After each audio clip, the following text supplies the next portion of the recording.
With me today is Doug Casey, who is a libertarian, a speculator, a gold buff, and many other things. His book on crisis investing, written more than 40 years ago, sold nearly 500,000 copies. He is a man who likes to profit from a crisis. And my God, aren't we in the middle of a terrible crisis? Welcome, Doug. We would like to talk to you about various aspects of the modern economy, gold, crisis investing, everything. So, welcome to the show. Thanks, Jaggy. It's a pleasure to be here with you. As I mentioned earlier, I'm talking to you from a farm in Uruguay, on the other side of the world. Yeah, thanks. So let's start with gold, which seems to have caught fire suddenly, $2,000 mark per ounce. And do you see it going further, or do you think that it's a one-off thing driven purely by geopolitical uncertainties? No, I think it's just started a major bull run. The thing to remember is that the previous, or let me say the first all-time high in gold was back in 1974 when it hit $800 per ounce. But the dollar has been inflated greatly since then. In current dollars, 800 back then is about 3,000 today. So just to equal its first all-time high, it would have to go to 3,000. I think it'll go far beyond that. Why? Because gold responds to crisis, to economic chaos, to fear. And the world financial and economic system is much, much more dangerous now than it was back in the early 1970s. So I hate to sound outrageous or inflammatory, but this bull market is going to take gold far above $3,000 per ounce. 4,000, 5,000, it's very hard to pick a figure. Right. So let me put it this way, that what do you think is fundamentally different today? So I think there was a bull market about a decade ago, which suddenly stopped after 2013, 14, and then gold went back. What's fundamentally different today from what it was, say, a decade or so ago? Well, the number of dollars that have been created and are being created as we speak today. You'll recall that the last world economic meltdown, which started in 2008, That's right. All of the governments in the world, not just the US government, but the European Union, the Japanese, the Chinese, and all the other governments responded to it by printing up money and lowering interest rates. That took gold higher. This time, they're doing much more of the same thing. Now, it's incredibly stupid for them to do this because printing money does not create wealth. All printing money does is give false signals to the economy, to society. It causes businessmen to do things they would not ordinarily do. It causes consumers to do things that they would not ordinarily do. It causes tremendous distortions in the way people relate to each other and misallocations of capital. The result of these government actions, and it's not magic, it doesn't come out of nowhere. It's basically because governments today all over the world have control of their economies. And that's what people think they ought to do, but they shouldn't do that. I mean, It's the one thing governments shouldn't do. Let me put it this way. In a civilized society, you want to limit force and coercion to the lowest degree possible. But government is pure congealed force. That's the nature of government. Therefore, you want to limit government as much as you can. What does that mean? That means if you're going to have a government, it should do nothing but protect you from force within its bailiwick. That's to say a police force. Protect you from force outside its bailiwick, a military, and to allow you to adjudicate disputes with each other without resorting to force, a court system. A government shouldn't do anything beyond that. Although the argument can be made that those three things are so important to the conduct of a civilized society that they're actually too important to be left to a coercive institution like government and the kind of people that tend to be drawn to work for the government. Right. So just two or three more questions on gold, and then we'll come to economics, manufactured money, fiat money, and all kinds of things. Immediately on gold, do you think the ordinary guy, forget about big investors, but in India, we have always been sold on the idea of holding some gold. We don't trust the government all that much. Even the poorest among the poor will buy some amount of gold when he can afford it. He'll buy 1 gram of gold if necessary, but he'll buy it during a festival season or whatever it is. Now, what I want to ask you is gold really an investment or just an inflation hedge? How would you categorize gold? Well, we have to define the word investment. And an investment is an allocation of capital to make more capital. In other words, an investment is placing capital to produce and create things, to create new wealth. So from that point of view, gold is not technically an investment. It's savings. We've got to understand what gold is. It's a medium of exchange and a store of value. So when people buy gold and set it aside, it's a store of value. It's a means of savings.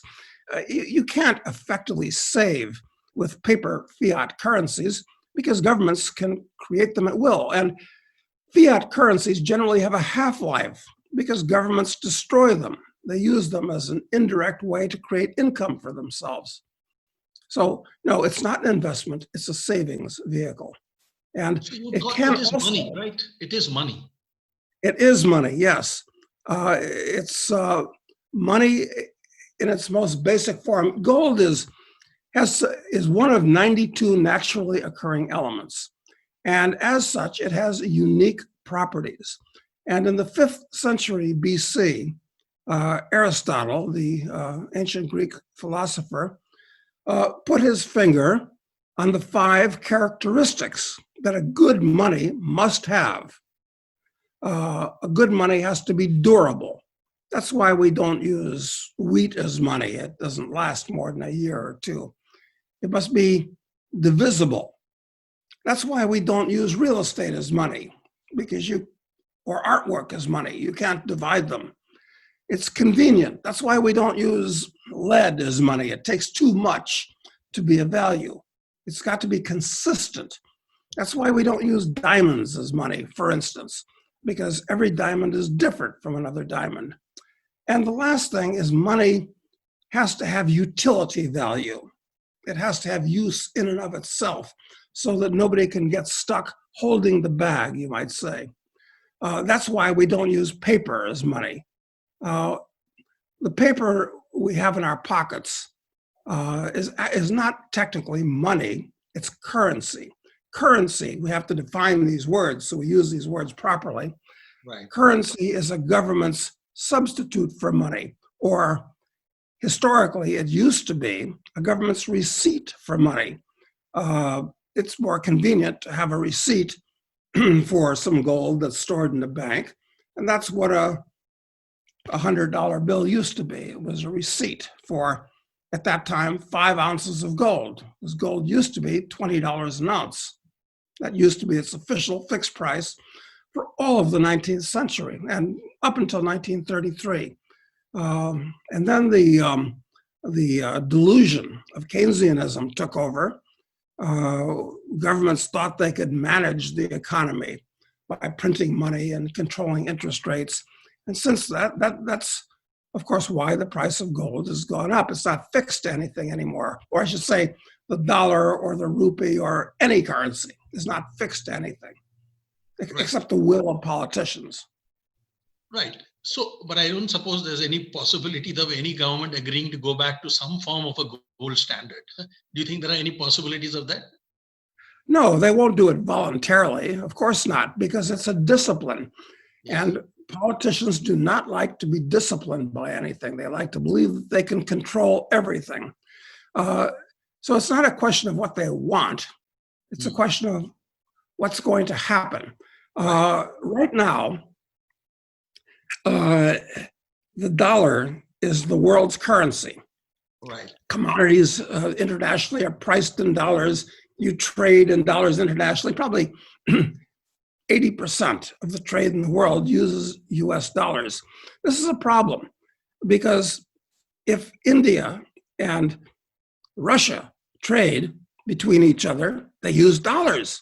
And those dollars have to clear in New York. It's not a good idea for two countries that are perhaps antagonistic to the US to have their transactions cleared through New York. They're going to go to, and of course the Russians don't want rupees and the Indians don't want rubles because they're just paper currencies, good only within their own countries. So right now they use dollars, but they're going to be forced to use gold in the future. That's what's going to happen. Gold will be reinstituted as day-to-day money after this current system collapses, and I believe it will collapse.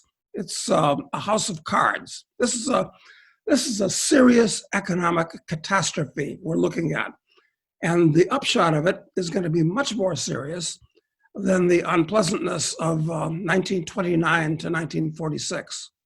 Right. The Indian government has been trying to wean people off holding physical gold by issuing a sovereign gold bond, which mirrors the market price of gold.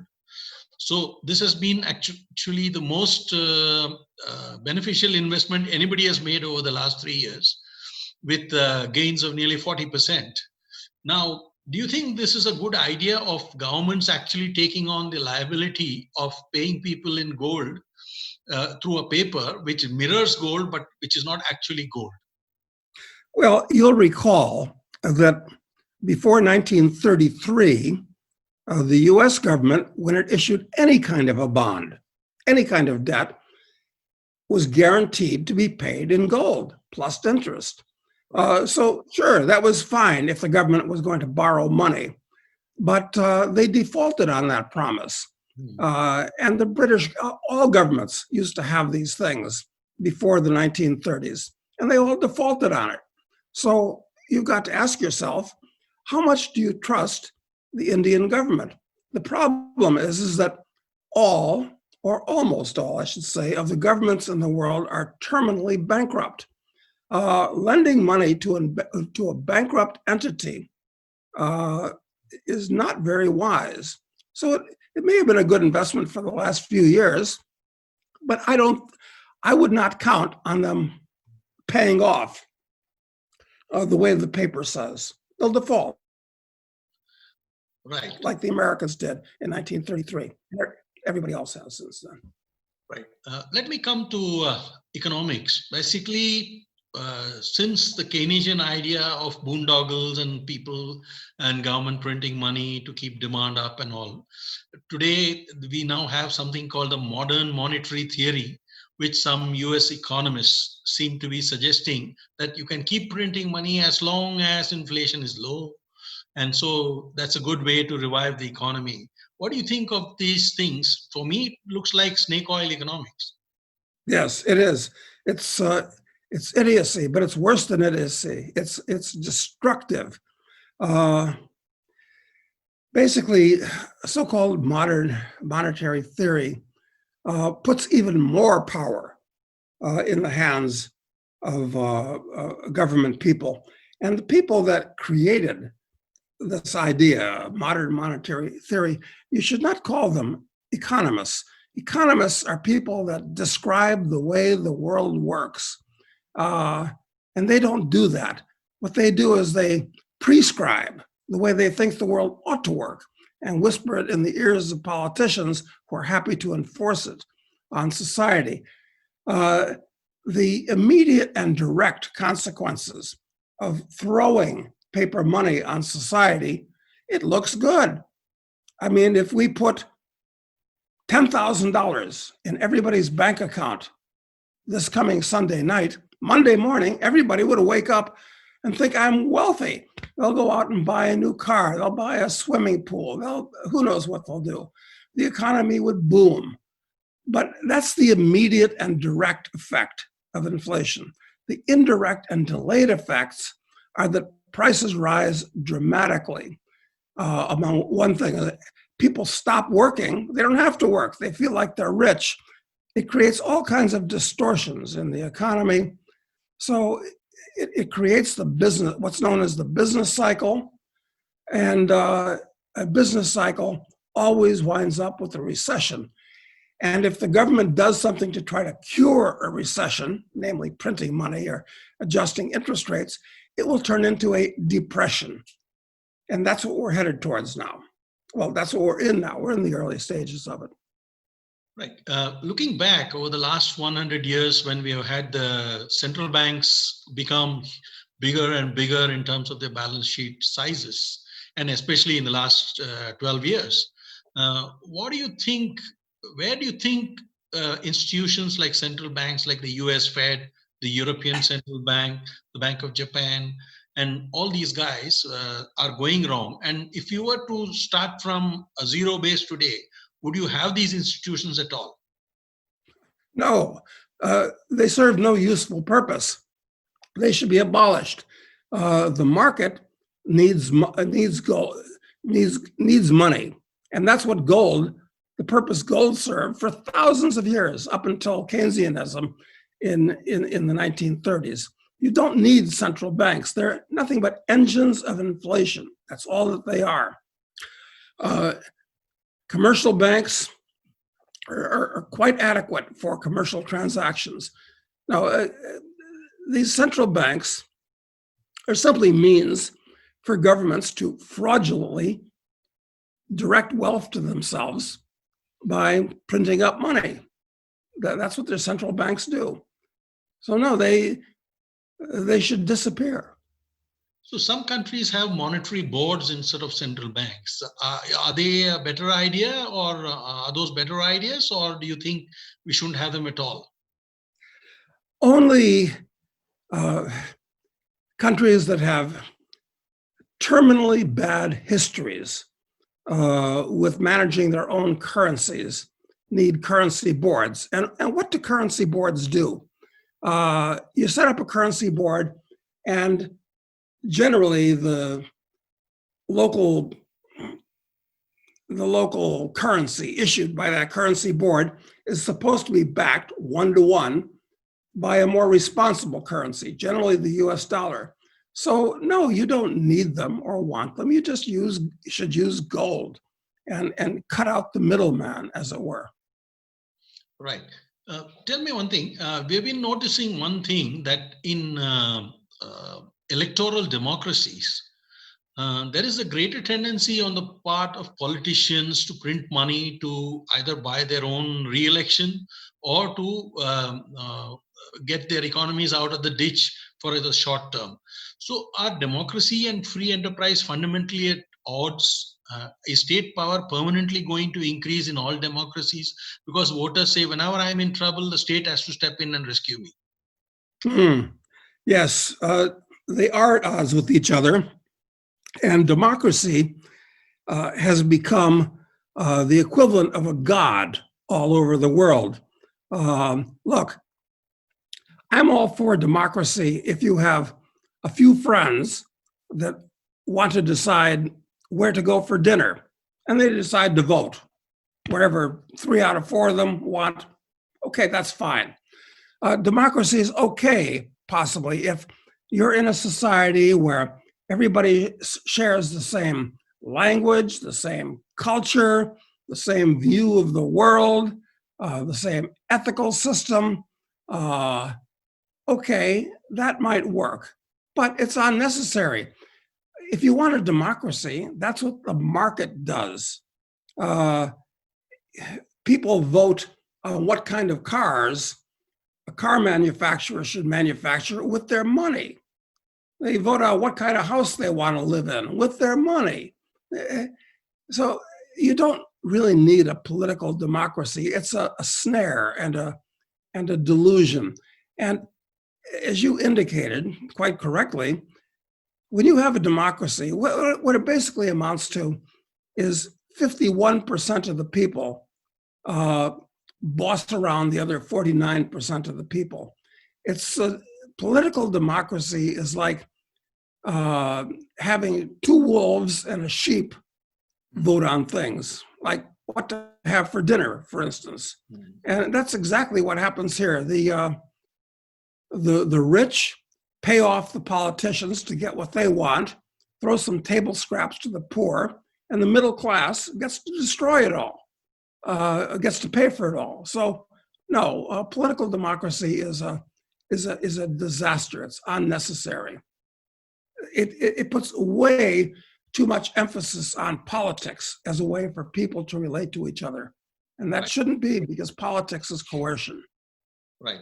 The other thing, what do you think of the performance of fairly authoritarian capitalist states like, say, China, or even, say, Russia, where I think the state is all powerful, but there are large oligopolies developing in the economy? I mean, they seem to have achieved some, and also Singapore, for example.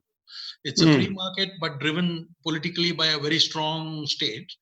Are these countries doing much better than electoral democracies? Well, you're quite correct about Singapore. I mean, I was there in the early 70s when it was a shameful slum, actually. And I was in China in the early 1980s when they still had ox carts plowing the fields next to a 2-lane highway in between a tiny little airport and Beijing. And I was in Russia when it was a police state. But look, it's incorrect to call any of these places capitalist countries today. What they did is they were intelligent enough to throw off socialism.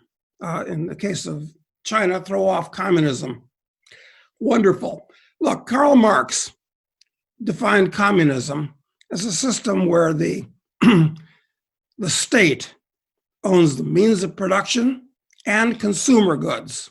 Means of production, factories, farms, consumer goods, cars, clothing, personal things. Well, a ridiculous and immoral idea.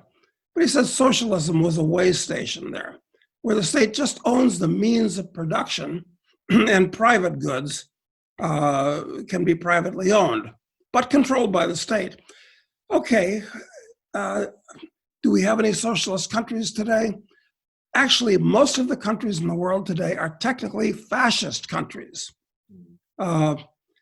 Fascism is often confused with capitalism because the means of production are privately owned and consumer goods are privately owned, but they're both tightly controlled by the state.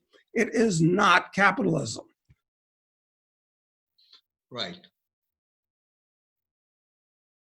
And consumer goods. There's no regulation. There's none of that. So don't confuse fascism, economic fascism, with capitalism. It's tragic and terrible to make this confusion. Right.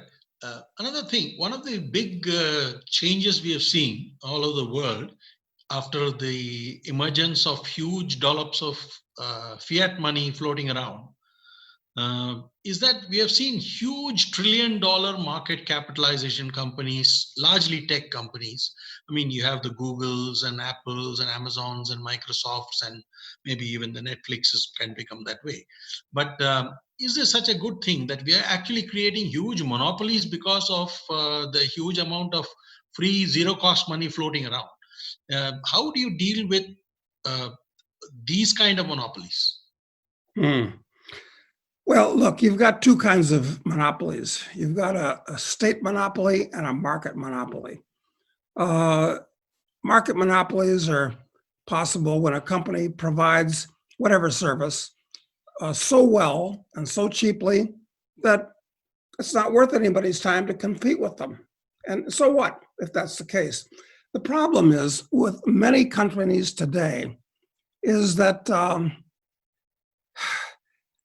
now they can be first in line to access capital, or phony capital, I should say, from the central bank. So the big get bigger and more powerful because of the state. The state likes to deal with big entities, not little shops. Uh, so the reason that we're seeing this increasing bifurcation between the rich and the poor is basically because of central banks printing money, because the rich people and the politically connected people get that money first. They get more of it, they get it first before it loses value. So of course the rich get richer. And when Right. these central banks Tell me one thing. So, if this is the case, then should governments take an antitrust attitude? I mean, in the past, we have broken big oil was broken up much long decades ago. Then AT&T split up into baby bells and all kinds of things. And there is even talk of at one time of splitting Microsoft into something smaller.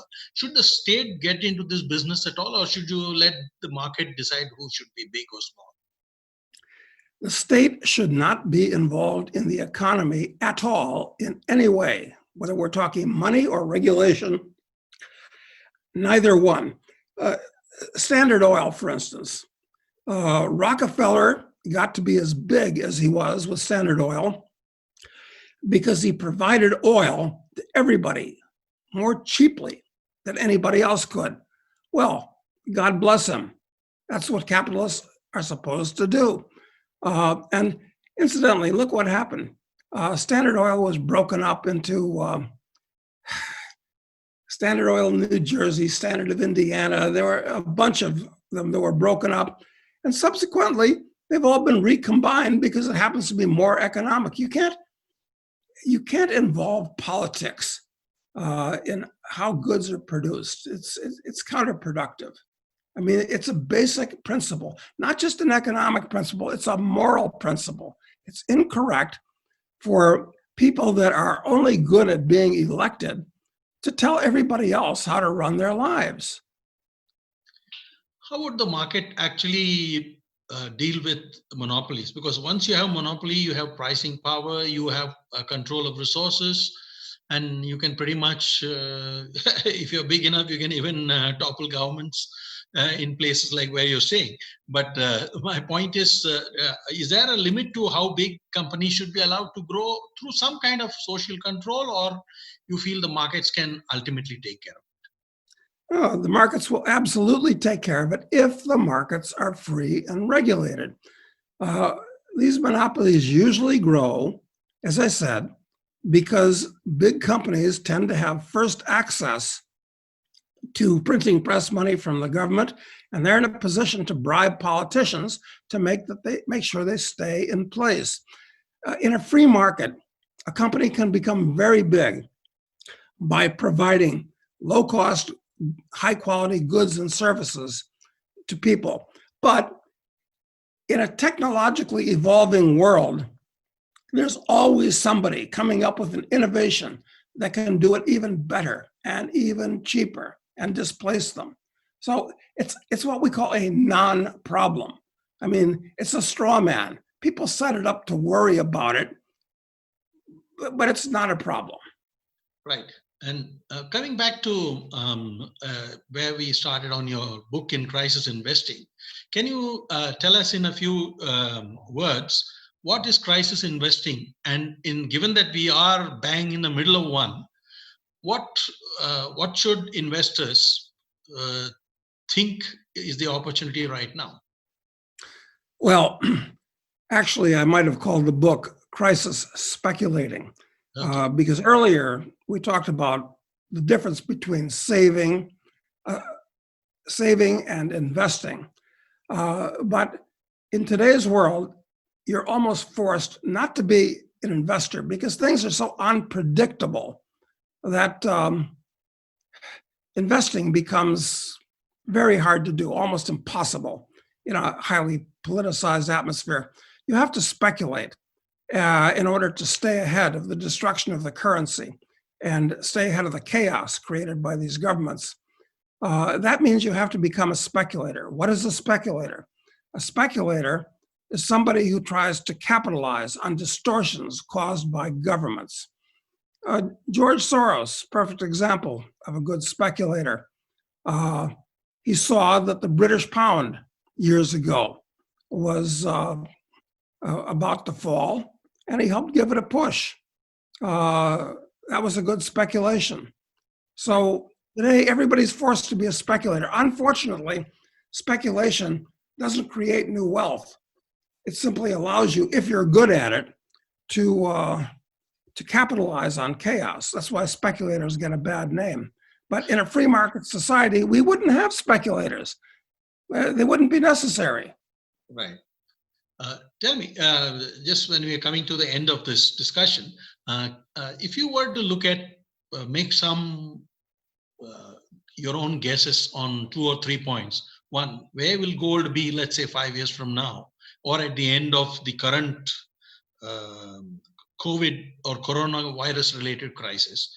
Two, do you think the world is headed for some kind of deep recession or even a depression in the foreseeable, let's say, or the same time frame, say 5 years or so? And what do you see as the impact of so much money floating around on inflation, global inflation, or even if you want to restrict it to a geography like the US or Europe, you can tell us. So 3 questions on gold, on the possibility of a very deep recession or depression, and the third thing, inflation. What is the, how do you see these 3 scenarios playing out? Well, as I said earlier, Jaggi, I think gold is in a major bull market, and I think it might be gold's final bull market because I think it'll be reinstituted as day-to-day money by the time this is all over. What does that imply? It's going to not just double, it's going to triple, quadruple. I don't know. It depends on how stupid governments are and how much panic there is in the market. As far as the economic situation, yes, we're already in the early stages of what I call the Greater Depression, because it's going to be much more serious, much longer lasting, and much different than what happened from 1929 to 1946. Because everything that these governments are doing is not just the wrong thing, it's the opposite of the right thing. What they should be doing is freeing things up, but they're tightening things down. So this is going to be a very nasty depression with lots of ugly consequences, socially and demographically and politically. It's going to be really a bad thing, probably militarily too, because when you have a depression, politicians like to say, hey, it's not our fault. It's the fault of those Arabs for pricing their oil too high or too low, or the fault of those Chinese for making goods too cheaply and all sorts of nonsense. So yeah, a nasty depression. And the third question again was? I'm saying so much money, shouldn't it ultimately cause inflation in general? Yes.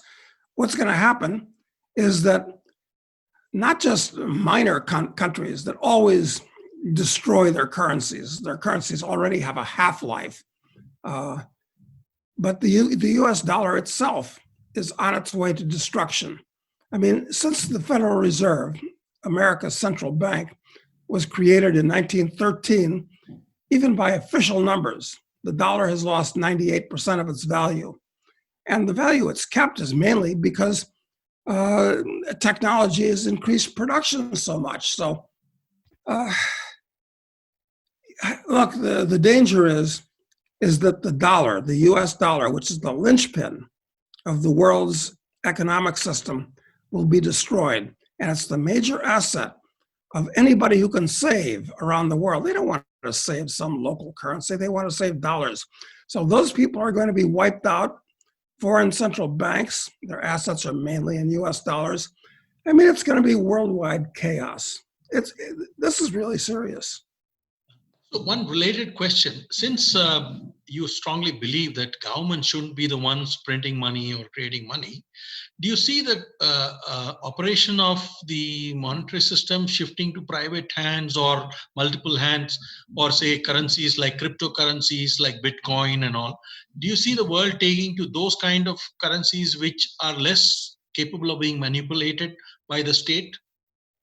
Well, you have to look at, as I talked about before, what are the characteristics of a good currency? Right. Bitcoin fits all those characteristics, except the fifth one. What is its use value? So you're not stuck with a Bitcoin, which is just an electronic blip. And actually, the main use value of Bitcoin is it's a very cheap and private device and secure device to transfer wealth. And so in many ways, Bitcoin can be the savior of the third world, because you could take a Zambian who can only save kwaches or all these worthless currencies with strange names. If he saves in Bitcoin, now he has something that he can transfer that money anywhere in the world if he can get out of the crappy country where he's in. So, yeah, Bitcoin does serve a useful purpose, and it is a type of money. And in the future, blockchain and Bitcoin lookalikes can be used to represent gold held in secure storage in private vaults. So, yeah, that's Bitcoin is a wonderful innovation. It'll help replace the U.S. dollar, but not gold. Gold is always going to be there, I think. Well, until some time in the distant future when we can, through fusion, we can mutate elements at will, or perhaps get elements cheaply through biotech from seawater. There's all kinds of things that could change things in the future. But for the foreseeable future, the place to be is gold, and there's nothing wrong with Bitcoin. Great. Doug, it's been a fantastic conversation, and we are glad to have your completely refreshing views. We in India have been stuck with a lot of state power, and the state meddles in far too many activities in life. And we hope that these ideas find some traction in the world. I don't know. I hope you were proved wrong in terms of the kind of crisis we are going to land into. But the logic you have given us should make all of us worry. Thank you, Doug. Thank you. Jaggy, one more thing, if I may add. Yeah, sure. I write editorials along with others, quite good, in a free blog called internationalman.com. Right. So people can go there, sign up for that. Yeah. And I'm currently involved in writing a series of 7 novels, which I think are quite interesting and revolve around these subjects, because there are many things you can say in fiction that perhaps you best not say in nonfiction. So I'd urge people to look at those novels also. Certainly. You can give me those links. I shall certainly go through them and tweet them out, do whatever has to be done. Thanks, Doug. Okay. Thanks for sparing the time for Swarajya. It's a pleasure talking to you, Jaggi. I hope we do it again sometime. Sure, definitely. Thanks, Doug.